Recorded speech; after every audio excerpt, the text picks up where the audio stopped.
Ang una po yung tinatawag nating servant leader, ha?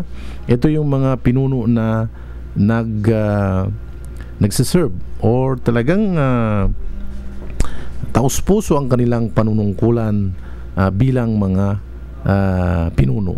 Pangalawa yung guardian leader.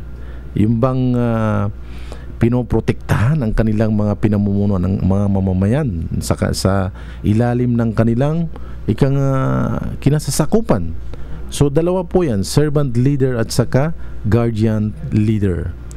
So sa ibang mga perspektibo, sa ibang mga perspective na alam natin, meron din dalawa, ang tinatawag nating transformational leader at tinatawag nating transitional leaders. Ayan.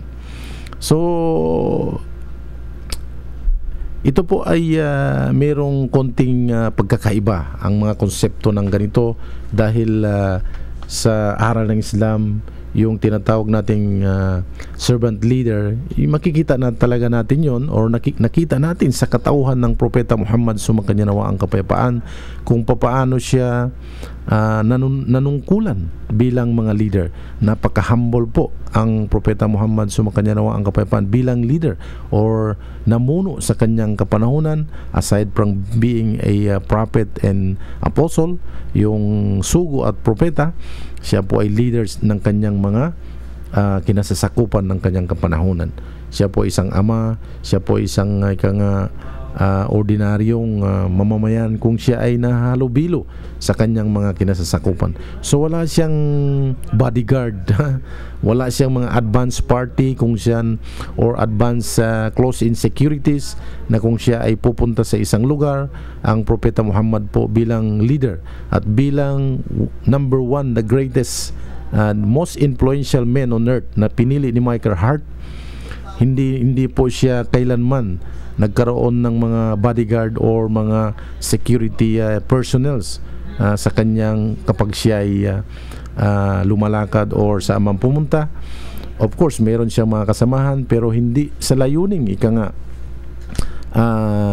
magiging tagapangalaga tungkol sa seguridad, ngunit bilang mga kasama doon sa kanyang pagpapatupad ng kanyang tungkulin. So yun yung servant leader na kung saan tinitingnan lahat at nagiging servant siya sa kanyang mga pinamumunuan. Yung guardian leader, tinitingnan niya hindi lang sa aspeto ng halimbawa ng spiritual, hindi lang sa aspeto ng political or economic aspect ng mga tao, more so doon po sa kanilang spiritual way of life na hindi niya pinababayaan. Kailangan sila lumayo sa mga kasamaan, lumayo sa mga bisyo, lumayo sa mga immoralidad. Isa po itong pag-aalaga ng mga tao. Bilang isang pinuno, hindi natin dapat pabayaan ang ating mga pinamumunuan ng mga mamamayan na masadlak sa mga masamang bisyo or malulung sa mga vices or mga bisyo na kung saan very observable and visible sa ating lipunan sa ngayon. So yun, hindi yung pag-aalaga sa aspeto ng bilang guardian leader, sakop po yung pangangalaga ng ganon na i-guide ng isang leader ang kanyang mga pinamumunuan tungo doon sa moral na pamumuhay, tungo doon sa marangal at malayo sa mga aspeto na kung saan makakasira sa kanilang moralidad, nakakasira sa kanilang personalidad at mga ibang bagay na negatibo sa kanilang buhay. So ito po yung dalawang aspeto or perspective ng Islamic point of view tungkol sa leadership, mga pinuno, ang servant leader at saka yung tinatawag nating guardian leader.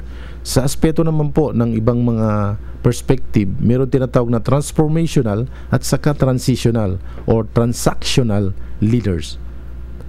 Yung transformational at saka transactional leaders, of course alam natin yung transformational, sila yung mga pinuno o mga leaders na gusto nila matransform yung mga tao na maging isang mabuting mamamayan, maging isang positibong perspective sa kanilang pamumuhay. Ang nilalayon ng mga leader na yon na sila ay gusto nilang madala o matransform o maiba yung mga ibang pananaw na kung saan ito'y negatibo maging isang positibo sa buhay ng mga pinamumunuan, maging sa kanilang anuman anggulo ng kanilang buhay, dadalhin nila yun, itatransform at huhubugin ang mga ibang mamamayan bilang isang moral na at mabuting pinuno sa hinaharap.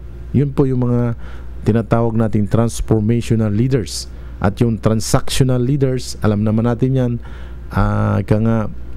ginagawa lang yung pagka-leader, pamumuno, base roon sa kung yung transaksyon na kanilang pinagkasunduan. After that, ay wala na. Hindi na nila tinutupad bilang, kumbaga yung root o yung tinatarget ng kanilang pamumuno, hindi talaga pumupunta ron sa pinakabuod, pinakaugat ng isang namumuno. Yan yung transactional leaders. So marami pong mga klase ang mga pinuno at maraming mga klase rin ng leadership na meron tayong sa lipunan, sa aman bansa, sa aman sulok ng ating mundo na ito ay may mga pinuno.